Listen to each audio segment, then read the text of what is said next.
بسم اللہ الرحمن الرحیم نحمده ونستعینه ونستغفره ونعوذ باللہ من شرور انفسنا وسیئات اعمالنا من يهده الله فلا مضل له ومن يضلل فلا هادي له واشهد ان لا اله الا الله وحده لا شريك له واشهد ان محمدا عبده ورسوله اما بعد فان خير الحديث كتاب الله وخير الهدي هدي محمد صلى الله عليه وسلم وشر الامور محدثاتها وكل محدثة بدعة وكل بدعة ضلالة وكل ضلالة في النار. اعوذ بالله من الشيطان الرجيم. ولا تقف ما ليس لك به علم ان السمع والبصر والفؤاد كل اولئك كان عنه مسؤولا. وقال النبي صلى الله عليه وسلم اذا وسد الامر الى غير اهله فانتظر الساعة او كما قال صلی اللہ علیہ وسلم. آج اللہ کے فضل و کرم سے، اس کی توفیق سے، اس کی مدد سے، اس کی نصرت سے ہم شیخ علامہ ڈاکٹر بکر بن عبداللہ ابو زید رحمۃ اللہ علیہ کا بہت ہی زیادہ اہم، گراں قدر اور قیمتی رسالہ وقت اور حالات کے تقاضوں پر حد درجہ اور بنیادی رہنمائی کرنے والا رسالہ التعالم واثرہ علی الفکر والکتاب، جس کا اردو نام ہے علمی و دعوتی خیانت اور فکر و تحریر پر اس کے اثرات. اس عنوان سے یہ اردو میں ہے، جبکہ اس کتاب کا، اس رسالے کا اصل نام عربی میں وہ ہے جو آپ کے سامنے ذکر کیا گیا. اس کتاب کو ہم نے، آپ نے الحمدللہ اس کا تعارف ماہ رمضان سے پہلے پڑھا ہے، اور اس کے بعد پچھلے ہفتے میں جو پچھلا اس درس کا پہلا سلسلہ تھا، آغاز تھا، اس میں فضیلت الشیخ ظفر الحسن مدنی حافظہ اللہ کے ذریعے سے مزید اس موضوع کے سلسلے میں مقدمے کی حیثیت سے تمہید کے طور پر کچھ اہم باتیں بھی پڑھی ہیں. اور آج انشاءاللہ تبارک و تعالیٰ اس رسالے کا باقاعدہ آغاز ہوگا، اور جیسا کہ آپ دیکھ رہے ہیں اس عربی والے، اردو والے نسخے میں 2-3 مقدمے شامل ہیں. سب سے پہلا مقدمہ امیر محترم فضیلت الشیخ عبدالسلام صاحب سلفی حافظہ اللہ کا ہے، اس میں جو رہنمائی ہے اس سے بھی ہم گزریں گے، اور اس کے بعد فضیلت الشیخ ظفر الحسن مدنی حافظہ اللہ کی تقریض ہے اور تفصیلی مقدمہ ہے. انشاءاللہ تبارک و تعالی ہم اس سے بھی گزریں گے. جو باتیں رہ گئی ہیں انشاءاللہ تبارک و تعالی اسے پڑھا جائے گا، اور پھر اس کے بعد ہم انشاءاللہ تبارک و تعالی مقدمہ جو مؤلف رحمۃ اللہ علیہ کا ہے، یعنی ڈاکٹر بکر بن عبداللہ ابو زید رحمۃ اللہ علیہ کا، وہ مقدمہ بھی ہم پڑھیں گے اور پھر ان کی کتاب میں داخل ہوں گے. یہ جو مقدمات ہیں 2-3 جس کا تذکرہ آپ کے سامنے کیا گیا، یہ اصل میں اس کتاب کی جو بنیادی فکر ہے اس کا نچوڑ اور خلاصہ ان مقدموں کے اندر موجود ہے، یا ان تمہیدی باتوں میں اس کے الگ الگ چند گوشوں کی طرف رہنمائی کی گئی ہے، تاکہ آپ کے ذہنوں میں یہ مسئلہ کھل کر کے آ جائے شروع ہی میں کہ اس رسالے کا مقصد کیا ہے، اس رسالے کا مضمون کیا ہے، اس کتاب کا جو اصل موضوع اور بحث ہے اس کی، وہ کس نقطے پر مرکوز ہے، یہ آپ کو ان مقدموں میں سمجھ میں آئے گی. اس کے علاوہ اور بھی کچھ پہلو ہیں ان مقدمات کے اندر جو کتاب کے موضوع سے متعلق ہیں اور حد درجہ مفید ہیں، اضافی ہیں، تو ان باتوں کا بھی تذکرہ آپ کے سامنے آئے گا. تو سب سے پہلے تو آپ کے سامنے یہ عرض کرنا ہے کہ پچھلے تقریباً کچھ سال، 1.5 سال، 2 سال سے جو جدید مناہج کی حقیقت کا سلسلہ چل رہا تھا، اصل میں آپ نے وہ سلسلہ جدید مناہج کے عنوان سے پڑھا، اور اس جدید مناہج کی حقیقت کے عنوان میں وہ سارے جدید مناہج آپ کے سامنے آئے جسے ہمیں آپ کو جاننا اور اس سے آگاہ رہنا، متنبہ رہنا ضروری، ورنہ اصل میں جدید مناہج ایک سلسلہ ہے، ایک تھیم ہے جس کے تحت بہت سارے موضوع شامل ہوتے ہیں۔ تو اگر ہم اسے تھیم کی حیثیت سے سمجھیں تو یہ موضوع بھی اسی جدید مناہج کی سیریز کا ایک حصہ ہے۔ اگر ہم جدید مناہج کے تحت الگ الگ عنوان سے کوئی رسالہ مستقل یا مستقل کوئی موضوع، یعنی مرکز طور پر کہ صوفیت پر گفتگو کریں تو صوفیت پر گفتگو ہوتی رہے، پھر اخوانیت پر گفتگو کریں تو لمبی سیریز اخوانیت کی چلے، ایسے ہی مثال کے طور پر عقل پرستی ہے، رافضیت ہے وغیرہ، تو الگ الگ اگر ہم پڑھتے تو یہ سب کا سب جدید مناہج کی سیریز کے تحت حصے بنتے، لیکن چونکہ وہ ایک کتاب تھی مستقل، اسی عنوان سے اس کتاب کو شائع کیا گیا تھا اور وہ کتاب بھی اسی عنوان پر مرکوز تھی، اس لیے اسے ایک کتاب کے طور پر ہم نے پڑھا ہے اور جس کے اندر بہت سارے جدید مناہج آ گئے۔ تو آپ یہ سمجھیں کہ یہ بھی جدید مناہج کی سیریز کا ایک حصہ ہے، اور اس سیریز کے تحت بہت ساری باتیں، بہت سارے گوشے انشاءاللہ تبارک و تعالیٰ آتے رہیں گے۔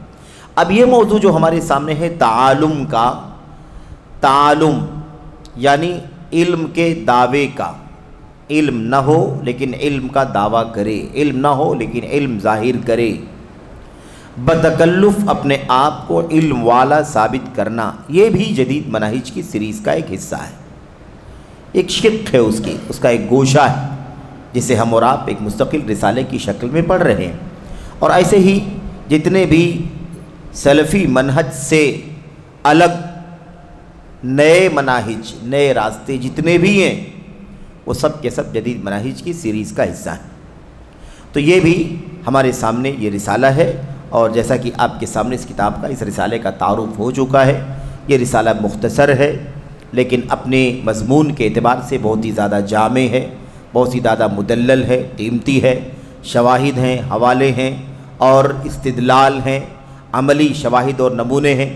اس کتاب کے ذریعے سے اس موضوع کو سمجھنے میں اس وقت سب سے زیادہ مدد ملے گی، کیونکہ یہ رسالہ گہرے علم والی شخصیت کے قلم سے لکھا گیا ہے، اور ایسے ہی عالمی منظرنامے پر گہری نظر رکھنے والی شخصیت، اور ایسے ہی بہت ہی زیادہ بصیرت مند شخصیت، بہت ہی زیادہ مخلص اور للہیت کے ساتھ اللہ تبارک و تعالیٰ کے دین کے تئیں امت کو بیدار کرنے اور ان کی رہنمائی کرنے والی سوچ رکھنے والی شخصیت کے قلم سے لکھا گیا رسالہ۔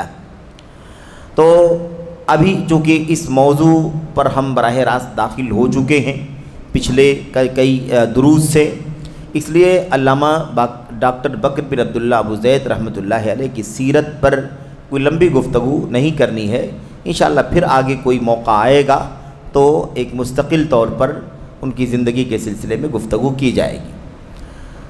طالب علم کا زیور نامی رسالہ جو اس سے پہلے ہماری صوبائی جمعیت اہل حدیث ممبئی کی طرف سے شائع ہوا تھا، اس میں مختصر طور پر 4-6 صفحات میں بکر بن عبداللہ ابو زید رحمۃ اللہ علیہ کی سیرت پر معلومات جمع کی گئی تھیں تاکہ لوگ واقف ہو جائیں۔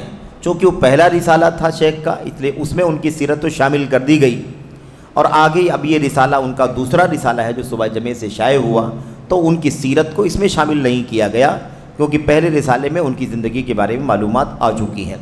لیکن چونکہ ہم نے طالب علم کا زیور یہاں نہیں پڑھا ہے تو ہمیں کسی موقع پر شیخ بکر بن عبداللہ ابو زید رحمۃ اللہ علیہ کی سیرت پر بھی گفتگو کرنی ہوگی، اور اس کے لیے انشاءاللہ تبارک و تعالیٰ کوئی وقت مختص ہوگا اور اس وقت وہ بات آئے گی۔ ابھی فی الحال ہمارے سامنے جو مقدمہ ہے وہ امیر محترم فضیلت الشیخ عبدالسلام صاحب سلفی حافظ اللہ کا مقدمہ ہے۔ یہ مقدمہ اصل میں اس حیثیت سے مختصر لکھا گیا ہے کہ اس کتاب کے ناشر کی حیثیت سے، چونکہ صوبائی جمعیت اہل حدیث ممبئی سے رسالہ شائع ہوا ہے، اس لیے امیر محترم نے اس پر مختصر اور بہت ہی جامع بات الحمدللہ قلم بند کی ہے، اور اس کے ذریعے سے ہمیں ایک بہت ہی زیادہ سرسری طور پر صحیح لیکن جامع انداز کی بات اس موضوع کے سلسلے میں سمجھ میں آئے گی۔ آئیے ہمارے سامنے اس مقدمے کی جو سب سے پہلی بات ہے وہ حمد و صلاۃ ہے۔ الحمدللہ رب العالمین والصلاۃ والسلام علی رسولہ النبی الکریم وعلی آلہ وصحبہ اجمعین ومن تبعہم بإحسان الی یوم الدین۔ اما بعد، اس خطبے کے بعد جو حمد ہے اور صلاۃ ہے نبی کریم صلی اللہ علیہ وسلم کے اوپر، اس میں امیر محترم کہتے ہیں کہ یہ جو رسالہ آپ کے سامنے ہے، علمی اور دعوتی خیانت اور فکر و تحریر پر اس کے اثرات، یہ ڈاکٹر بکر بن عبداللہ ابو زید رحمۃ اللہ علیہ کی مشہور کتاب التعالم و اثرہ علی الفکر والکتاب، اس کتاب کا ترجمہ ہے۔ تو یہ پہلی بات ہے، کیونکہ کتاب کا نام اس کے اصل عربی نام کے لفظ کے ساتھ نہیں ہے، اس لیے یہ بات یاد رہے کہ اس کتاب کا ترجمہ ہے جس کا عنوان ہے علمی و دعوتی خیانت اور فکر و تحریر پر اس کے اثرات۔ یہ چونکہ عربی میں کتاب تھی، اس لیے اردو طبقہ اس سے عام طور پر فائدہ نہیں اٹھا پاتا تھا، سوائے ان لوگوں کے جو عربی بھی جانتے ہوں اور اسے پڑھیں اور اسے فائدہ اٹھائیں۔ تو اردو میں اسے اس لیے منتقل کیا گیا تاکہ لوگ اردو میں اسے پڑھ کر کے موجودہ حالات میں اس نئے منہج، نئے راستے جو تعالم ہے، قرآن کی آیات میں، اللہ کے نبی علیہ الصلوۃ والسلام کی احادیث میں، سلف امت کی سیرت میں، لفظ علم، لفظ تعلیم، لفظ تعلم، لفظ علماء، یہ سارے الفاظ تو بار بار آئے ہوئے ہیں۔ تو علم، اہل علم، علماء، طالب علم، تعلم، تعلیم، یہ الفاظ تو آئے ہوئے ہیں، لیکن تعالم کا لفظ آپ کو کہیں دکھائی نہیں دے گا۔ اس کی وجہ کیا ہے؟ اس کی وجہ یہ ہے کہ تعالم جو ہے ایک طرح کا جمپ ہے، کیونکہ تعلیم کے معنی سکھانے کے ہوتے ہیں، تعلم کے معنی سیکھنے کے ہوتے ہیں۔ تعلم سیکھنا اور تعلیم سکھانا، اور علم وہ جو مادہ ہے، جو مٹیریل ہے، اسی کو علم کہا جاتا ہے جس کو سیکھا جا رہا ہے، جس کو سکھایا جا رہا ہے۔ لیکن تعلم کا جو لفظ ہے وہ ایک طرح کا، جیسا کہ ہم نے کہا، قفز ہے، جمپ جس کو ہم کہتے ہیں، یعنی نہ تو اس کے اندر علم ہے، نہ تو اس کے اندر تعلیم ہے، نہ تو اس کے اندر تعلم ہے، نہ تو اس کے اندر طالب علم ہے، اور نہ تو اس کے اندر تعلیم سکھانے والا معلم اور مربی ہے۔ بس آدمی اٹھا اور اپنے آپ کو علم والا ثابت کرنے کی کوشش کرنے لگا۔ بات سمجھ گئے کہ نہیں سمجھ گئے؟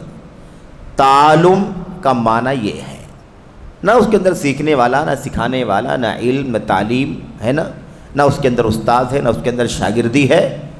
بس آدمی اٹھا، جو کچھ بھی اس کو سمجھ میں آیا اس کی بنیاد پر وہ اپنے آپ کو علم والا ظاہر کرنے لگا، مسائل بتانے لگا، رہنمائی کرنے لگا، حلال و حرام کرنے لگا، فتاوے دینے لگا، امت کے نازک سے نازک ترین مسائل میں بھی رہنمائی کرنے کا اپنے آپ کو حقدار سمجھنے لگا، جس کو نوازل کہتے ہیں، نوازل میں بھی گھس بیٹھ کرنے لگا۔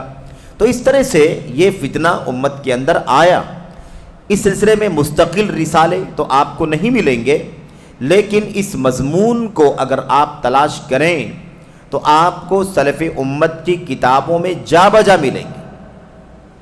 سلف امت کی کتابوں میں یہ مضمون آپ کو جا بجا ملے گا، جیسا کہ آپ دیکھیں گے کہ یہ رسالہ جو آپ کے سامنے ہے ڈاکٹر بکر بن عبداللہ ابو زید رحمۃ اللہ علیہ کا، یہ رسالہ ایک پورا رسالہ ہے، ایک مستقل کتاب ہے، اور اسے شیخ نے بہت ساری کتابوں کی مدد سے لکھا ہے، جو ہمارے اسلاف کی کتابیں تھیں، قرآن کریم کی آیات اور احادیث اور سلف امت کی سیرت کے ساتھ ساتھ سلف امت کی کتابیں، ان کی تحریریں، ان کے یہاں پیش آنے والے واقعات، ان کی روشنی میں یہ رسالہ پورے طور پر لکھا گیا ہے۔ مستقل مضمون کے طور پر آپ کو ماضی میں کوئی مستقل کتاب ملے اس طرح سے جامع شاید نہ ملے، لیکن اس کے موضوعات، اس کے مباحث ہے نا، جو جستہ ٹکڑے، اس کے مختلف گوشے آپ کو سلف امت کے کتابوں کے اندر بھرپور ملیں گے۔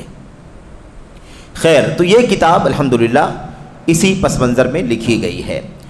شیخ کہتے ہیں علم و دعوت کے میدان میں ایسے لوگوں کا اپنے آپ کو نمایاں کر کے پیش کرنا جو اس کے اہل نہیں ہیں۔ میرے محترم کیا کہہ رہے ہیں؟ مقدمہ علم و دعوت کے میدان میں ایسے لوگوں کا اپنے آپ کو نمایاں کر کے پیش کرنا جو اس کے اہل نہیں ہیں، یعنی اس کے لائق نہیں ہے، اس کی صلاحیت نہیں ہے، اس کی ایبلٹی نہیں ہے، وہ اس میدان کے لوگ نہیں ہیں، ان کے پاس وہ طاقت نہیں ہے، وہ صلاحیت نہیں ہے، وہ لیاقت نہیں ہے ان کے پاس، لیکن وہ علم و دعوت کے میدان میں اپنے آپ کو کیا کر رہے ہیں؟ نمایاں کر رہے ہیں، علم کے میدان میں، اور اس کے بعد اسے پہنچانے، اس کی طرف لوگوں کو بلانے کے میدان میں اپنے آپ کو نمایاں کر رہے ہیں۔ در حقیقت اس عظیم مقدس اور نبوی عمل کے ساتھ خیانت ہے۔ دوسری طرف انہیں اس منصب کے لیے قبول کرنا گمراہی اور گمراہ گری کے لیے راہ ہموار کرنے کی لاشعوری کوشش ہے۔ یہ ایک نچوڑ ہے پورا جو اس مضمون کا سب سے بنیادی مسئلہ ہے، اس کا ایک نچوڑ اور خلاصہ ہے۔ کہہ رہے ہیں کہ ایسا کرنا کہ علم اور دعوت کے میدان میں ایسے لوگ ریز ہو جائیں، نمایاں ہو جائیں اور اپنے آپ کو بڑھانے لگیں، اپنے آپ کو براجمان کرنے لگیں اور تصدر آگے آنے لگیں، تو کہتے ہیں یہ مسئلہ کیا ہے؟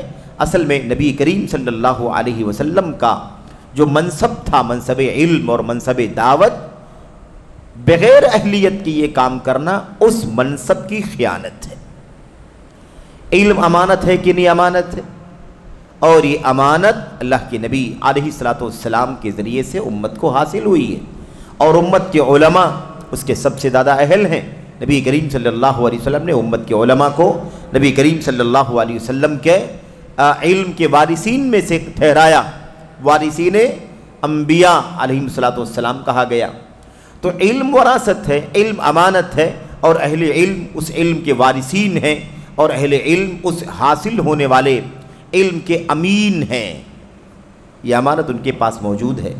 اور یاد رہے، اس سے پہلے بھی یہ مسئلہ بار بار بیان کیا جا چکا ہے کہ جب یہ بات کہی جائے کہ اہل علم انبیاء علیہ الصلوۃ والسلام کے ورثہ ہیں، وارثین ہیں، تو اس سے مراد سچ مچ جو علماء ہیں، علماء حق، علماء کتاب سنت، علماء سلف امت، جو سلف امت کی راہ پر چلنے والے علماء ہیں، حضرات صحابہ کرام کے نقش قدم پر چلنے والے علماء ہیں، وہ علماء یہاں پر مراد ہیں۔ وہ علماء نہیں جو اہل بدعت ہیں، جو نفس پرست ہیں، جو دنیا دار ہیں، جو اپنی منصب اپنی سیاست کے لیے، اپنی اقتدار کے لیے امت کو مس گائیڈ کرتے ہیں، قرآن کریم کی تفسیر منمانی کرتے ہیں، احادیث رسول کو اپنے مفاد اور اپنے مقاصد کے مطابق ڈھالتے ہیں، اور اس طرح سے اپنے مقاصد میں کامیاب ہونے کے لیے ان کتاب و سنت کے خزانوں کو اور ان اللہ تبارک و تعالیٰ کی طرف سے جو امت کے لیے دستور حیات اور دستور ہدایت ہے، اسے مہرا اور اسے اپنے مقصد کے لیے سبب و ذریعہ بناتے ہیں۔ وہ علماء یہاں مراد نہیں ہے، یہ علماء سو ہیں، علماء مضلین ہیں، جن کے بارے میں اللہ کے نبی علیہ الصلوۃ والسلام نے فرمایا تھا، ان اخوف ما اخاف علیکم الائمۃ المضلین، مجھے تمہارے بارے میں سب سے زیادہ جس بات کا ڈر ہے، اس میں سے سب سے بڑی بات یا سب سے بڑی باتوں میں سے ایک بات کیا ہے؟ الائمۃ المضلین، گمراہ گر پیشوا، گمراہ کرنے والے قائدین، گمراہ کرنے والے ائمہ، جو اپنے آپ کو امت کا پیشوا بنا کر کے، امت کا رہنما بنا کر کے، امت کا امام بنا کر کے پیش کرتے ہیں، جبکہ وہ امت کی رہنمائی کرنے کا مشن نہیں بلکہ امت کو گمراہ کرنے کا مشن لے کر کے چلتے ہیں۔ تو ایسے علماء ہرگز اللہ کے نبی علیہ الصلوۃ والسلام کے علم کے وارث نہیں ہیں۔ ایسے لوگ تو خائن ہیں اس علم کے، ایسے لوگ تو خائن ہیں اس منصب کے، جو منصب اللہ تبارک و تعالیٰ نے انبیاء علیہ الصلوۃ والسلام کے بعد اور اس امت کے اس دنیا کے کائنات کے آخری نبی محمد الرسول اللہ صلی اللہ علیہ وسلم کے بعد اس امت کے علماء کو عطا فرمایا تھا، اس میں دراصل خیانت کرنے والے یہ لوگ ہیں۔ تو یہ لفظ، یہ جملہ، ایک جملہ کئی چیزوں کو شامل ہے۔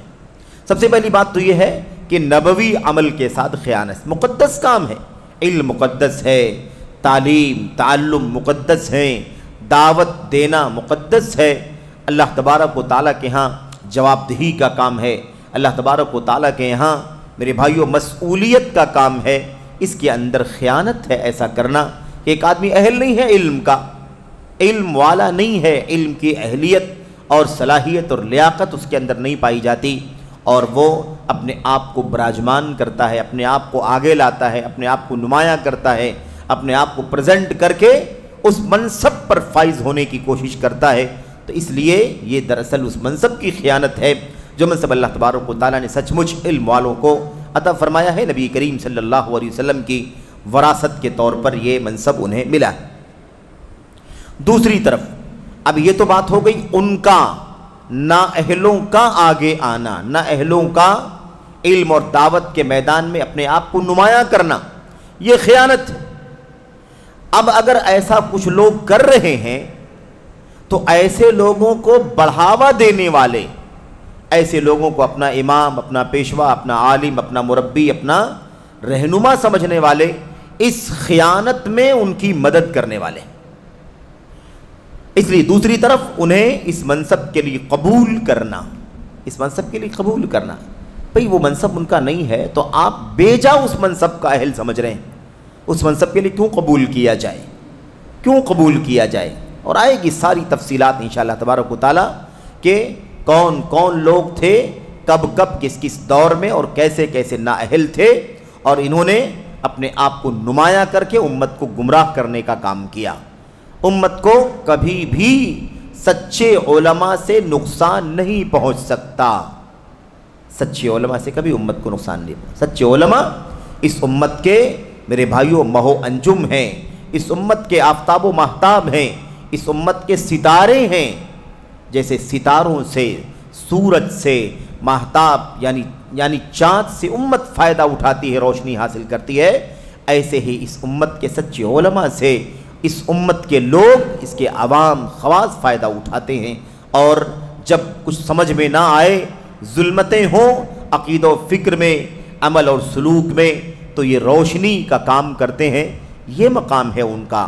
تو یہ جو کام ہے کہ ان کو قبول کر لیا جائے، یہ نااہل ہیں لیکن لوگ ان کو قبول کر لیں۔ ٹھیک ہے بھائی، آپ ہمارے عالم ہیں، ٹھیک ہے آپ ہمارے خطیب ہیں، ٹھیک ہے آپ ہمارے مدرس ہیں، ٹھیک ہے آپ ہماری مسئلے مسائل میں رہنمائی کریں، ٹھیک ہے آپ ہمیں گائیڈ کریں، ٹھیک ہے ہم آپ کے فالوور ہیں، ٹھیک ہے ہم آپ کو سننے والے ہیں، ٹھیک ہے ہم آپ کے شاگرد ہیں، آپ ہمارے استاد ہیں، ٹھیک ہے آپ امت کے اس نئے ایشو میں جس میں امت بوکھلائی ہوئی، الجھن کا شکار ہے، اس میں ہمیں آپ رہنمائی کر دیں۔ آپ کی رہنمائی ہم قبول کرنے کے لیے اپنے دل اور سینے کو کھولے بیٹھے ہوئے ہیں، بولیے آپ کیا بولتے ہیں، ہم اسی طرح سے عمل کریں گے۔ اس کے لیے قبول کرنا اصل میں گمراہ کرنے، کیا لکھا ہے، گمراہی اور گمراہ گری، یعنی ضلالت اور گمراہ کرنا، ایک ہے گمراہ ہونا اور ایک ہے گمراہ کرنا۔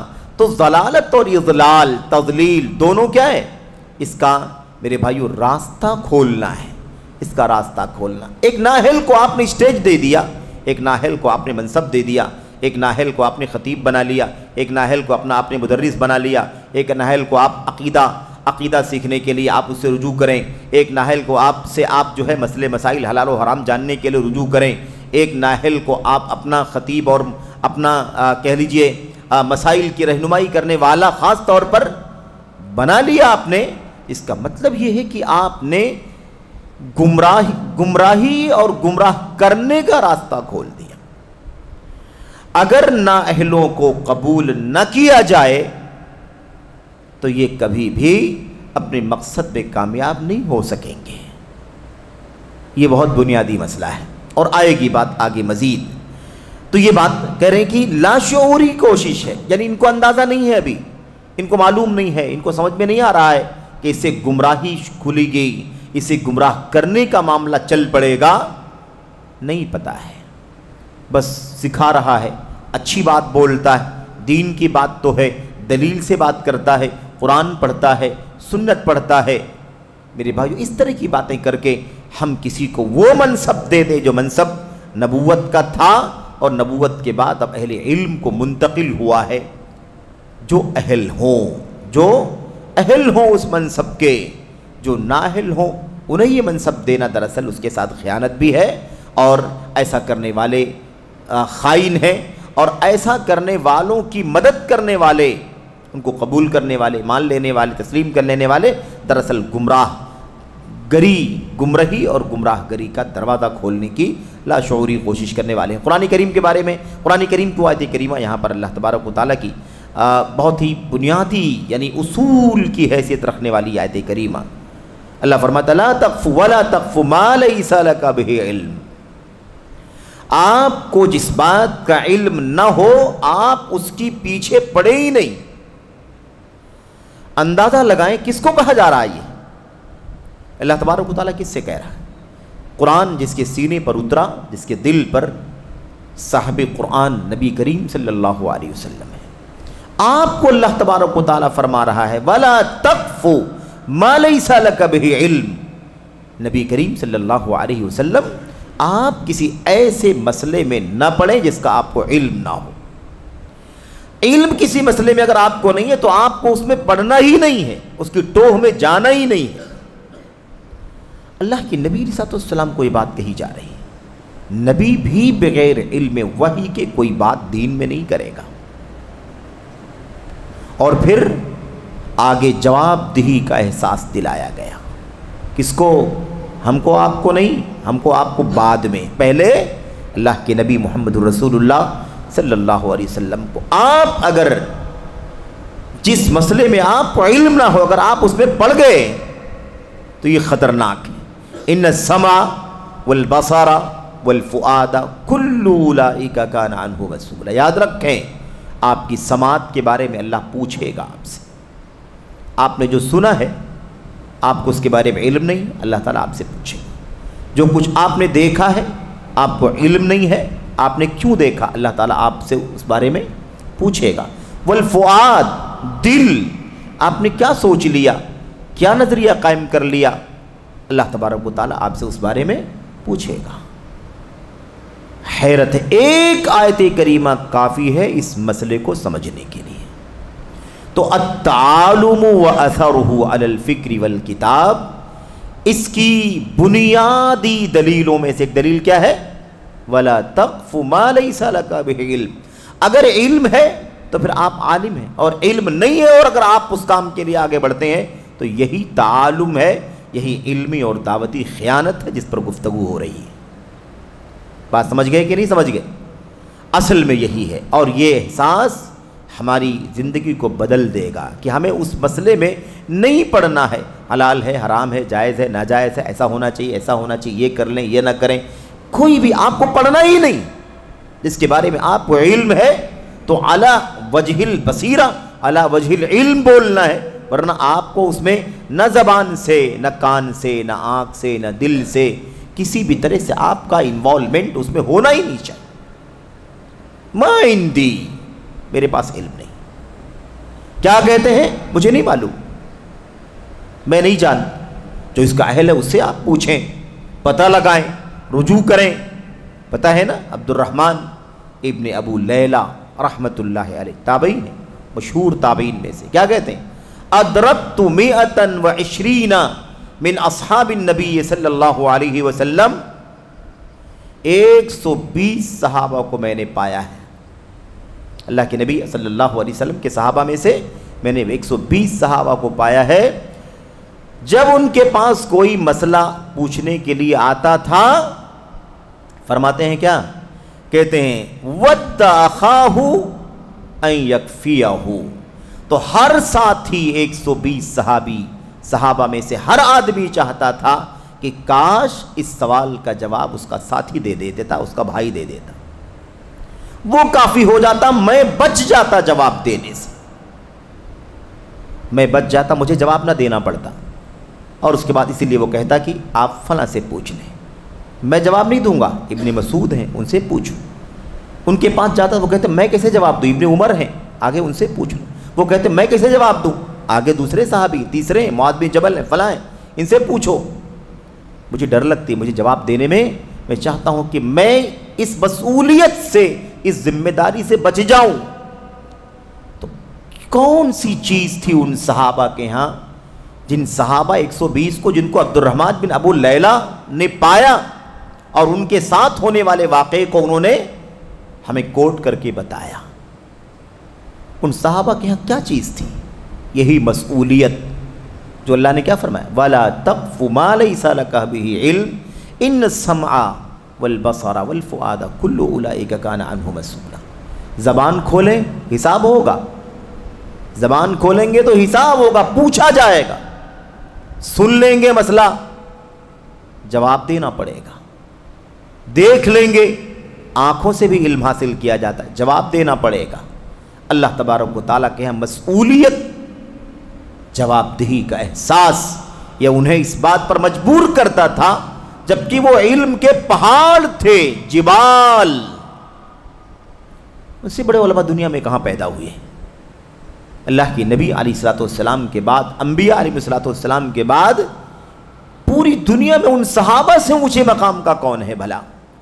علم ہو کہ تقویٰ ہو کہ طہارت ہو کہ زہد ہو کہ ورع ہو کہ عبادت ہو کہ ریاضت ہو کہ فرائض ہو کہ نوافل مستحبات ہو، ورع، بے انتہا احتیاط.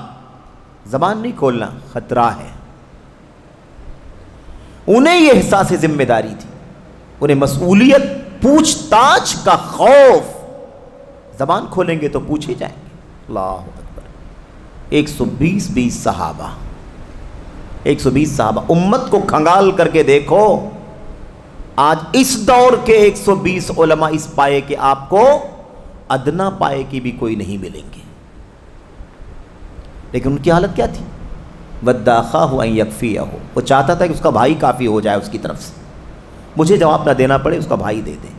سائل پوچھتا، وہ ان کو کہتے، وہ ان کو کہتے، ان کو کہتے. ایسی نوبت آ جاتی کہ وہ کبھی کبھی لوٹ کر کے پھر پہلے کے پاس پہنچ جاتا. کیا مسئلہ ہے؟ سب لوگ اللہ تعالیٰ کے خوف کا، اللہ تعالیٰ کے یہاں مسئولیت کا حوالہ دے رہے ہیں. ہر آدمی گھبرا رہا ہے جواب دینے سے. بتائیے کیا کروں؟ سمجھ رہے ہیں؟ اور الحمدللہ علماء اہل حدیث اس اصول پر، اس نقش پر اور اس آئیڈیل پر قائم بھی رہے. الحمدللہ اس پر قائم رہے. آج تھی ماضی قریب تک، آج بھی ہمارے علماء جو بڑے علماء ہیں الحمدللہ، جن مسائل کا انہیں علم نہیں ہوتا اس کی ٹوہ میں وہ نہیں پڑتے. سمجھ رہے ہیں نا؟ ہمارے جماعت اہل حدیث کے جو بڑے اسٹیج ماضی میں ہوا کرتے تھے، ان اسٹیجوں پر کبھی کبھی کوئی مسئلہ ایسا آ جاتا تھا الجھن کا کہ جواب دینے سے ہر صاحب علم کتراتا تھا. اور اس کے بعد اپنے میں سب سے زیادہ گہرے علم کے مالک کی طرف، جو سب سے زیادہ گہرے علم اور ٹھوس علم والا ہوتا تھا، راسخ فی العلم ہوتا تھا، لوگ کہتے تھے کہ نہیں فلاں صاحب کے پاس جا کر کے یہ مسئلہ ان سے پوچھو. یہ صورتحال ہوتی. صحابہ کرام کی زندگی میں کتنی مرتبہ ایسے مسائل پیش آئے کہ وہ اس مسئلے کو حل نہیں کر سکے، تو کہا کہ اب اس مسئلے کا حل ایک ہی ہو سکتا ہے، آپ لوگوں میں سے کوئی ام المومنین عائشہ کے پاس چلا جائے اور ان سے مسئلہ پوچھ کر کے آ جائے، وہی بتا سکتی ہیں اس مسئلے کا حل. چلے جاؤ ام سلمہ رضی اللہ تعالیٰ عنہ کے پاس، چلے جاؤ میمونہ کے پاس. اور سب سے بڑا مرجع کون تھا اس وقت؟ خواتین میں نبی کریم صلی اللہ علیہ وسلم کے زوجات میں ام المومنین عائشہ صدیقہ رضی اللہ تعالیٰ عنہ. اور یہ بھی ایک بہت اہم بات ہے کہ آج جس طرح سے یہ تعلم کا مسئلہ، علمی دعوے داری کا مسئلہ مردوں میں چل رہا ہے، ایسے ہی خواتین میں بھی چل رہا ہے. اگر متعالمین کا فتنہ ہے تو متعالمات کا بھی فتنہ کم نہیں. دونوں فتنے سمجھنے کی چیز ہے. اس لیے یاد رہے کہ یہ مسئولیت کا مسئلہ ہے، ذمہ داری کا. لوگ عجیب و غریب معیار بدل گیا لوگوں کا معیار، سوچنے کا معیار، سوچنے کا انداز بدل گیا. اور یہ دراصل علم کی کمی، علم کی کمزوری، علم سے دوری کا نتیجہ ہے. تعارف کی بات چل رہی ہے نا، یعنی میدان علم و دعوت کا اس سے تعلق نہیں ہے. کسی دوسرے میدان کا بہت بڑا ماہر ہو سکتا ہے، وہ کسی دوسرے علم کا بہت زیادہ ایکسپرٹ ہو سکتا ہے، بہت زیادہ اس کے پاس گہرائی اور گہرائی ہو سکتی ہے کسی سبجیکٹ کی. اس سے کہاں انکار ہے؟ اس سے انکار نہیں ہے. لیکن وہ اس میدان علم و دعوت کے لیے نااہل ہے، ناقابل ہے. اس کا اہل نہیں ہے کہ وہ یہ کام کر سکے، اس منصب کو اٹھا سکے، اس امانت کو اپنے کاندھے پر لے کر کے چل سکے، اس کا اہل نہیں ہے وہ، پھر بھی وہ کام کر رہا ہے۔ لوگ بجائے اس کے کہ وہ یہ نقطہ سمجھیں، ٹھیک ہے شخصیت بہت بڑی ہے، اپنے میدان میں بہت اونچے مقام کا مالک ہے، لیکن اس میدان کا تو وہ اہل نہیں ہے، اس میدان کا تو مالک نہیں ہے، وہ اس میدان میں اس کو صلاحیت نہیں ہے، علم اور دعوت میں وہ اہلیت نہیں رکھتا۔ بجائے اس کے کہ اس اصولی مسئلے کو سمجھیں اور یہ وَلَا تَقْفُ مَا لَيْسَ لَكَ بِهِ عِلْمٌ إِنَّ السَّمْعَ وَالْبَصَرَ وَالْفُؤَادَ كُلُّ أُولَئِكَ كَانَ عَنْهُ مسئولا، یہ سمجھیں لوگ دوسرے پیرائے میں اس کا وجہ جواز نکالتے ہیں، اور وجہ جواز ہی نہیں، اسے ایک منقبت کے طور پر پیش کرنے کی کوشش کرتے ہیں، ایک فضیلت کے طور پر کہتے ہیں اس آدمی کا اخلاص دیکھو، اس کا دینی جذبہ دیکھو، اس کا دعوتی جذبہ دیکھو، اس نے اپنے میدان کو چھوڑ کے، اس کا میدان فلاں ہے، اس میدان کا آدمی ہے، اس کا جذبہ اتنا ہے کہ اس کو چھوڑ کر کے، اپنی لاکھوں کی نوکری چھوڑ کر کے، ہزاروں لاکھوں کا انکم چھوڑ کر کے وہ دین کی دعوت کا کام کرنے کے لیے آیا ہوا ہے۔ آپ لوگ اس کی برائی کرتے ہیں، آپ اس کی مذمت کرتے ہیں، آپ اس کو نااہل کہتے ہیں، اس طرح کی بات کہتے ہیں کہ نہیں کہتے ہیں لوگ؟ سوال یہ پیدا ہوتا ہے کہ کیا جذبے سے کام چلتا ہے؟ کیا آپ کسی جذبہ رکھنے والے شخص سے آپ ہارٹ کا آپریشن کرائیں گے؟ ایک آدمی نااہل ہے، میڈیکل سائنس نہیں جانتا، 10-20 دواؤں کے نام جانتا ہوگا ادھر ادھر سے سن کر کے، جیسے ہم آپ سب جانتے ہیں کچھ دواؤں کے نام۔ ایسا آدمی جذبہ رکھتا ہے کہ لوگوں کا جسمانی علاج کرے، لوگوں کا کیا کرے؟ جسمانی علاج کرے۔ اس کو زخم ہے، اس کو پھوڑا ہے، اس کو بیماری ہے، اس کو کینسر ہے، اس کو فلاں ہے، اس کا بلاکیج ہے وغیرہ۔ آپ کیا اس کے نیک جذبے کی بنیاد پر اس سے آپریشن کرانے کے لیے جائیں گے؟ آپ جسم کے علاج کے لیے جانے کو تیار نہیں ہے تو اپنے ایمان کو کیسے لے کر کے جانے کے لیے تیار ہیں؟ اپنے عقیدے اور اپنے ایمان اور دین کے حوالے سے کسی نااہل کے بارے میں آپ کیسے مطمئن ہو جاتے ہیں کہ ہم دین کے بارے میں اس سے رہنمائی لے لیں گے، عقیدہ سیکھ لیں گے، عمل سیکھ لیں گے، عبادت سیکھ لیں گے، حلال و حرام کے لیے اس کو اپنا مرجع کیسے تسلیم کر لیتے ہیں؟ مثال سمجھنے کے لیے، اللہ کے دین سے اونچی کوئی چیز نہیں ہے۔ اللہ کے دین کے لیے دنیا قائم کی گئی ہے، یہ دنیا اللہ کے دین کے لیے قائم کی۔ جب تک اس دنیا میں اللہ کا دین یعنی توحید اور ایمان باقی ہے تب تک یہ دنیا باقی ہے، اور جس دن یہ سلسلہ ختم ہوا وہ اس دنیا کا ایکسپائری دن ہوگا، آخری دن ہوگا، قیامت قائم ہو جائے گی، پھر اللہ تبارک و تعالیٰ اس دنیا کو باقی نہیں رکھے گا۔ کیوں؟ اس لیے کہ اس کے قیام کا مقصد ہی اللہ کی توحید کو، اللہ کے دین کو بپا کرنا تھا۔ اصل روشنی تو دین کی روشنی ہے۔ تو اس لیے یہ نقطہ یاد رہے، ایک احساس ہے ذمہ داری، جواب دہی، مسئولیت، تمہاری زبان کے بارے میں، تمہاری کانوں کے بارے میں، تمہاری آنکھوں کے بارے میں، تمہارے دلوں کے بارے میں، تمہاری حرکات و سکنات کے بارے میں اللہ تبارک و تعالیٰ پوچھے گا۔ اللہ فرماتا ہے اپنے نبی سے کہ آپ کو بلا علم کسی مسئلے میں نہیں پڑھنا ہے۔ پوچھ تاچھ ہوگی اللہ کے نبی، آپ کے کان کے بارے میں، آپ کی آنکھ کے بارے میں، آپ کے دل کے بارے میں، ان سب کے بارے میں آپ سے پوچھا جائے گا، اس لیے آپ بلا علم کسی مسئلے میں آپ ہرگز نہ پڑھیں۔ اللہ اکبر۔ آپ دیکھیں ہم جو بار بار بات کر رہے ہیں نا، سلفیت، سلفی منہج اور سلفی منہج، سلفی راستہ، اس راستے کے علاوہ یہ نئے نئے راستے جو نکل کر کے آئے ہیں بعد میں، یہ دیکھو سلفیت۔ اللہ تعالیٰ اپنے نبی کو کہہ رہا وَلَا تَقْفُ مَا لَيْسَ لَكَ بِهِ عِلْمٌ، یہ ہدایت اللہ کے نبی کو اللہ تعالیٰ نے دی کہ نہیں دی؟ اللہ کے نبی اس پر چلتے رہے کہ نہیں چلتے رہے؟ کتنے مواقع ایسے آئے سیرت کے اندر، نمونے شواہد موجود ہیں، پوچھنے والے نے پوچھا مسئلہ، اللہ کے نبی نے جواب نہیں دیا، دوسری مرتبہ پوچھا پھر جواب نہیں دیا، دائیں سے آیا بائیں سے آیا، 10 منٹ 15 منٹ رک کر کے آیا، آپ سے پوچھا آپ نے جواب نہیں دیا، آپ منتظر تھے وحی کے۔ ما لیس لک بہ علم، جس کا علم نہیں ہے آپ نہ پڑھیے۔ کب پڑھیں گے آپ اس میں؟ جب آپ کے پاس علم آ جائے گا۔ اس کے بعد وحی آتی، صلاۃ، نماز سے پہلے سائل سوال کرتا، نماز کے بعد اللہ کے نبی علیہ الصلوۃ والسلام جب اللہ تبارک و تعالیٰ کی طرف سے جبریل امین آتے اور اس کا جواب بتا جاتے، یا وحی کے کسی اور راستے سے وہ بات آپ کے علم میں آ جاتی، تو اللہ کے نبی علیہ الصلوۃ والسلام پوچھتے تھے این السائل، پوچھنے والا کہاں گیا؟ پوچھنے والا کہاں گیا؟ چھوٹے چھوٹے مسائل میں چھوٹے کیوں؟ اس لیے کہ دین کا کوئی مسئلہ چھوٹا نہیں ہوتا. چھوٹا مسئلہ اس اعتبار سے بڑا ہے کہ دین کا مسئلہ ہے، اس میں غلط ہونا، غلطی کرنا اور گمراہی اور گمراہ گری حد درجہ سنگین ہے. مسئولیت کا مسئلہ، ذمہ داری کا مسئلہ ہے. اس لیے کسی نے آیا امام مالک سے آ کر کے سوال کیا، کوئی مسئلہ پوچھا، دور دراز سے آنے والا سائل تھا، تفصیلات آئیں گی انشاءاللہ آگے. امام مالک نے فرمایا لا ادری، بھئی میں نہیں جانتا. کہا آپ اتنے بڑے امام اور کہتے ہیں لا ادری میں نہیں جانتا؟ کہاں میں نہیں جانتا؟ کہا اتنے دور سے، اتنے 100 کلومیٹر دور سے میں اسی لیے آیا ہوں کہ آپ سے مسئلہ پوچھوں، اور آپ کے پاس آیا ہوں تو آپ کہتے ہیں میں نہیں جانتا. ارے یہ چھوٹا سا مسئلہ ہے، بتا دیجئے کیا نہیں جانتے ہیں آپ؟ امام مالک نے کیا فرمایا تھا؟ امام مالک نے فرمایا تھا یہ بہت بڑا بوجھ ہے، بہت بڑی ذمہ داری ہے جو گردنوں پر ڈالی گئی ہے. علم امانت، تم اس کو معمولی کہتے ہو؟ معمولی مت سمجھو، بہت بڑی ذمہ داری ہے. اور پھر وہ سورہ مزمل کی آیت کریمہ پڑھ کر کے اس مسئلے کو سمجھایا. اس کو ہلکا مت کہو، بہت نازک مسئلہ ہے. میڈیکل سائنس اگر غلطی کرے تو جان جائے گی، اور اگر علم اور دین کے مسئلے میں، عقیدے اور منہج کے مسئلے میں انسان غلط رہنمائی کرے تو اس کے ایمان و عقیدے کا کھلواڑ کرنے والا ہوگا اور اسے گمراہ کر دے گا.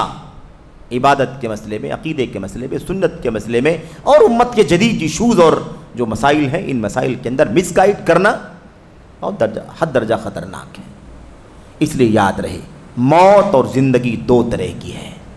ایک زندگی جسم کی زندگی ہے اور ایک موت جسم کی موت ہے، اور ایک زندگی روح کی زندگی ہے اور موت روح کی موت ہے. حیات الابدان و موت الابدان، حیات الارواح و موت الارواح، اس مسئلے کو بہت تفصیل سے علامہ ابن القیم رحمۃ اللہ علیہ نے غالباً مدارج السالکین میں نقل فرمایا ہے. موت الابدان اخف، جان چلی جائے، جسم اگر مر جائے تو جسم کو تو مرنا ہی ہے. جسم کی موت ہو جائے بہت بڑا مسئلہ نہیں ہے، آج نہیں تو کل جسم کو تو مرنا ہی ہے. اس لیے مسئلہ کس کا ہے؟ روحوں کی موت کا. جس آدمی کی زندگی میں، جس کے سینے میں توحید نہیں یا صحیح عقیدہ نہیں، صحیح عبادت نہیں، صحیح مسئلہ نہیں، غلط، اس آدمی کے اس زندہ جسمانی ڈھانچے کے باوجود بھی وہ روح کے اعتبار سے مردہ ہے. اس لیے مسئلہ بہت ذمہ داری کا ہے. اللہ کے نبی علیہ الصلوۃ والسلام. اچھا پھر ہم نے کہا سلفیت کی بات چل رہی تھی، یہ ہے سلفیت. قرآن کریم کی آیت کریمہ، نبی علیہ الصلوۃ والسلام کو رہنمائی ہو رہی ہے. اللہ کے نبی نے اپنی زندگی میں ایک سے زائد مرتبہ برتا، بے شمار مثالیں موجود ہیں. پھر وہی آئیڈیل منتقل ہوا حضرات صحابہ کرام کے یہاں. صحابہ کرام نے کیا کیا؟ ابھی مثال پیش کی گئی آپ کے سامنے عبدالرحمن بن ابو لیلہ کی. 120 صحابہ کرام کو پایا، ہر ایک چاہتا تھا کہ میں جواب نہ دوں، میرا بھائی جواب دے دے. مسئلہ لوٹ کر کے پہلے آدمی کے پاس آ جایا کرتا تھا. اسی نقش قدم پر چل رہے ہیں، اسی نقش قدم پر امت کے تابعین چلے، اسی پر تبع تابعین چلے، اسی پر ائمہ اربعہ اور دیگر ائمہ چلے. امام مالک کو دیکھو، امام شافعی کو دیکھو، امام احمد بن حنبل کو دیکھو، امام ابو حنیفہ کو دیکھو، ان لوگوں کو، ان کی سیرت پڑھ کر کے دیکھو، آپ کو سمجھ میں آ جائے گا. اسی نقش قدم پر آج بھی جو سلفی منہج کے، اہل الحدیث کے منہج کے جو علماء ہیں، آج بھی اسی نقش قدم پر چلتے ہیں اور اسی کے قائل ہیں.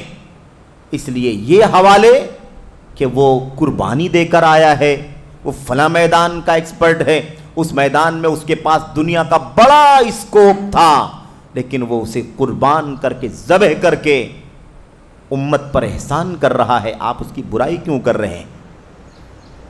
نہ وہ امت پر احسان کر رہا ہے، نہ وہ اپنی ذات پر احسان کر رہا ہے. اپنی ذات پر بھی ظلم کر رہا ہے اور امت پر بھی ظلم کر رہا ہے. وہ ضلالت اور اضلال کی راہ پر چل رہا ہے. وہی راستہ ہے جو اللہ کے نبی علیہ الصلوۃ والسلام نے فرمایا تھا فَضَلُّوا وَأَضَلُّوا، گمراہ ہوں گے، دوسروں کو گمراہ کریں گے. اچھا میں بات آگے بڑھاتا ہوں. اللہ کے نبی علیہ الصلوۃ والسلام کی ایک حدیث بھی آپ کے سامنے ہے. حدیث لمبی ہے. حدیث جب ایک صحابی، ایک شخص اللہ کے نبی علیہ الصلوۃ والسلام کے پاس آیا اور اس نے کچھ سوالات کیے قیامت کے سلسلے میں، تو اللہ کے نبی علیہ الصلوۃ والسلام نے فرمایا کہ اس نے آ کر کے پوچھا اللہ کے نبی علیہ الصلوۃ والسلام متی الساعہ، قیامت کب آئے گی، قیامت کب آئے گی؟ اللہ کے نبی علیہ الصلوۃ والسلام نے فرمایا اذا ضیعت الامانۃ فانتظر الساعہ۔ بھئی قیامت کا دن اور اس کی تاریخ تو کوئی نہیں بتا سکتا، لیکن امانت جب ضائع کر دی جائے تو قیامت کا انتظار کرنا۔ امانت ضائع کر دی جائے، امانت، اب امانت کا لفظ آتا ہے تو روپے پیسے ذہن میں آتے ہیں ہمارے آپ کے، ارے یہ تو بہت حقیر سی امانت ہے، چھوٹی امانت ہے اس امانت کے مقابلے میں جو علم اور دین اور عقیدے کی امانت ہے۔ تو جب امانت ضائع کر دی جائے فانتظر الساعہ، تو قیامت کا انتظار کرو۔ تو اللہ کے نبی صلی اللہ علیہ وسلم سے پھر اس صحابی نے سوال کیا، آپ کرے امانت ضائع ہو جانے، امانت ضائع کی جائے، کر دی جائے تو قیامت کا انتظار کو، اب امانت ضائع کیسے ہوگی؟ وَكَيْفَ إِضَاعَتُهَا، اے اللہ کے نبی یہ بتائیے کہ یہ امانت کا ضیاع کیسے ہوگا، امانت ضائع کیسے ہوگی، لوگ کیسے امانت کو ضائع کریں گے، کب امانت ضائع ہوگی؟ تب میری سمجھ میں آئے کہ قیامت قریب آ چکی، قیامت کا انتظار کرنا چاہیے۔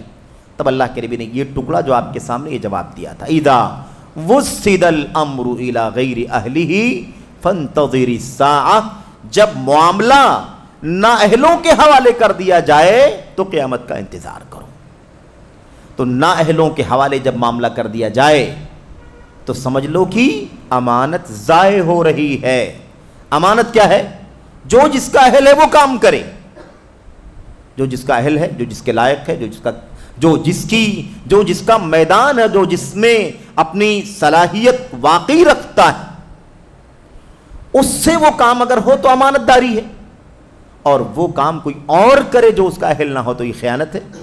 اسی کو امانت کا ضیاع کہا جاتا ہے کہ امانت کو ضائع کر دیا گیا۔ تو اللہ کے نبی صلی اللہ علیہ وسلم نے فرمایا، نہیں سمجھ میں اگر آ رہا ہے کہ امانت ضائع کیسی ہوگی تو ذرا سمجھ لو، جب معاملات کی ذمہ داریاں نااہلوں کو دے دی جائیں تو قیامت کا انتظار کرو۔ یہ نااہلوں کو دینا ہی امانت کو ضائع کرنا ہے۔ اسی کو لکھا امیر محترم نے کہ اس منصب کی خیانت ہے جو نبوی منصب اللہ تبارک و تعالیٰ نے اس دنیا میں بھیجا ہے۔ اس لیے یہ بہت بنیادی مسئلہ ہے۔ خیر، تو اس میں مسئولیت ہے، ذمہ داری کا احساس ہے، اور یہ بلا وجہ آدمی کو ایک ایسے مسئلے میں نہیں پڑنا چاہیے جیسے ہم دنیا کی کسی مسئلے میں اس بات کے لیے راضی نہیں ہوتے کہ کسی نااہل سے کوئی کام کرائیں۔ دنیا کے مسئلے میں آدمی اپنے گھر، اپنے دکان، مکان، اپنے ٹیبل کرسی کے کام کسی نااہل سے نہیں کروانا چاہتا، تو دین اور عقیدہ کسی نااہل سے کیسے لینے کے لیے تیار ہو جاتا ہے؟ تو بچہ بھی اس مثال کو سمجھ سکتا ہے۔ میرے بھائیوں، تو بہت اہم ہے۔ کہتے ہیں کہ اور بھی دیگر بہت سارے دلائل ہیں جس کے اندر اس عمل کی سنگینی اور خطرناکی کو بیان کیا گیا ہے، اور ایسے ہی مسئولیت یعنی ذمہ داری کو سے آگاہ کیا گیا ہے۔ اسی طرح اور بہت ساری ہدایات، بہت ساری رہنمائیاں بہرحال الحمدللہ موجود ہیں، اور اس کتاب کے اندر بھی، جو کتاب آپ کے سامنے ہے، آپ جب کتاب کو پڑھیں گے تو آپ دیکھیں گے کہ بے شمار دلائل، نصوص، اقوال اور سیرت کے حوالوں، نمونوں کے ساتھ الحمدللہ کتاب لکھی گئی ہے۔ اس کا نتیجہ اور اس کا حاصل یہ ہے کہ میرے بھائیوں، ہمیں چاہیے کہ ہم علم کو اہل علم سے حاصل کریں، اور اس کے بعد جب اس کی اہلیت ہو جائے، اب اہلیت کا پیمانہ بھی آئے گا انشاءاللہ تبارک و تعالیٰ کہ کسی کو اہل قرار دینے کے اہل کون ہے، کسی کی اہلیت کا فیصلہ کون کرے گا، کسی کی اہلیت کا فیصلہ کون کرے گا؟ ہم کو، آپ کو اگر ہمارا کالج، ہمارا انسٹیٹیوٹ، ہمارا ادارہ اگر ڈگری نہ دے تو کیا کسی، میرے بھائیوں، صفائی کرنے والے کرمچاری کی سرٹیفکیٹ پر آپ کو ڈگری مانیتا ملے گی؟ کون اہلیت رکھتا ہے اس کا کہ آپ کو اس بات کا اہل قرار دے کہ آپ اہل ہیں؟ اس لیے اپنے آپ میں اپنے آپ کو اہل بنا کر کے کام کرنا، یا عوام کی طرف سے آپ کو پاپولرٹی مل رہی ہے، اپنے آپ کو آپ اہل سمجھ رہے ہیں، آپ کو میڈیا کے نمبرات مل رہے ہیں تو آپ سمجھ رہے ہیں کہ آپ اہل ہو گئے، آپ کے خلاف بھیڑ بھاڑ اکٹھا ہو رہی تو آپ اپنے آپ کو اہل سمجھ رہے ہیں، آپ کے خلاف دیوانگی کیا ماحول بن رہا ہے تو آپ اپنے آپ کو اہل سمجھ رہے ہیں۔ یہ کوئی معیار نہیں اہلیت کا۔ اہلیت کا معیار کیا ہے؟ اہل لوگ آپ کو اہل قرار دیں، اہل لوگ آپ کو اہل قرار دیں، سمجھ رہے ہیں؟ اور یہ معاملہ زندگی کے ہر نقطے پر میرے بھائیوں پورے طور پر نافذ ہے۔ حکومت قیادت قائم ہوتی ہے، ولی امر ہوتا ہے، حاکم خلیفہ ہوتا ہے، آپ جانتے ہیں اس کے ہاتھ پر بیعت کرنے والے کون لوگ ہوتے ہیں؟ ارباب حل و عقد، جو اہلیت رکھنے والے لوگ ہیں، ان کی طرف سے جب بیعت ہوگی تو اس کا اعتبار ہوگا۔ وہ سب کے سب الگ تھلگ رہیں اور عوام جا کر کے بھیڑ لگا کر کے بیعت کرے، کیا اسے حکومت یا اسے اقتدار کا اہل مانا جائے؟ ہر جگہ میرے بھائی، ہر جگہ اس بات کو سمجھنے کی ضرورت ہے۔ تو یہ غلط فہمیاں اسی لیے پیدا ہوتی ہیں کیونکہ لوگ پورے طور پر اس کی باریکیوں سے غفلت کا شکار ہیں، ناواقف ہیں، ہر طرف نفس پرستی، اپنی سوچ، اپنی عقل کار فرما ہے، اور اسی بنیاد پر لوگ ہر چیز کا فیصلہ کر رہے ہیں۔ اس لیے یہ مسئلہ خطرناک ہے۔ یہ بار مختصر طور پر امیر محترم شیخ عبدالسلام صاحب سلفی حفظہ اللہ کے اس مقدمے کا خلاصہ تھا جو آپ کے سامنے پیش کیا گیا، اور آگے انشاءاللہ تبارک و تعالی مزید باتیں اگلے درس میں آپ کے سامنے آئیں گی۔ اللہ سے دعا کریں کہ اللہ عز و جل ہمیں اس موضوع کے تمام گوشوں کو، تمام پہلوؤں کو بہت زیادہ سنجیدگی سے سمجھنے کی توفیق عطا فرمائے۔ آپ خالی ذہن ہو کر کے بیٹھیں گے تب بات سمجھ میں آئے گی۔ اگر آپ کوئی پہاڑ دماغ میں لے کر کے بیٹھ جائیں گے اور اس کو ہٹانا نہیں چاہیں گے تو آپ کو بات سمجھ میں نہیں آئے گی۔ ہدایت، توفیق دینے والی ہدایت اللہ تبارک و تعالیٰ کے ہاتھ میں، باقی اللہ کا کلام رہنمائی کر رہا ہے، اللہ کے نبی کی سنتیں ہماری رہنمائی کر رہی ہیں، امت کے اسلاف کی سیرت اور ان کے حوالے ہماری رہنمائی کر رہے ہیں، لیکن توفیق اللہ تبارک و تعالیٰ کے ہاتھ میں۔ اس لیے خالی ذہن ہو کر کے سنیں گے، ایک دم خالی ذہن، آپ کے ذہن میں کچھ نہیں ہے، آپ سفید کاغذ کی طرح ذہن لے کر کے بیٹھیں تاکہ آپ کے سامنے آیتیں آئیں، حدیثیں آئیں، حوالے آئیں، اور یہ بھی کوئی ہمارے آپ کی بات نہیں ہے، امت کے اسلاف جو ہمارے لیے آئیڈیل ہیں، نمونہ ہیں، ان کی زندگی آپ کے سامنے آئے تو آپ کی سمجھ میں بات آ جائے گی۔ اللہ سے دعا ہے کہ اللہ تعالی ہمیں اور آپ کو کسی بھی طرح کی طرفداری، جانبداری، میلان، رجحان، بیجا، اللہ تعالی ہمیں اور آپ کو اس سے بچنے کی توفیق عطا فرمائے اور خالی ذہن ہو کر کے حق کو قبول کرنے کی توفیق عطا فرمائے۔ آمین رب العالمین، وصلی اللہ وسلم وبارک علی نبینا محمد وعلی آلہ وصحبہ اجمعین۔ السلام علیکم ورحمۃ اللہ وبرکاتہ۔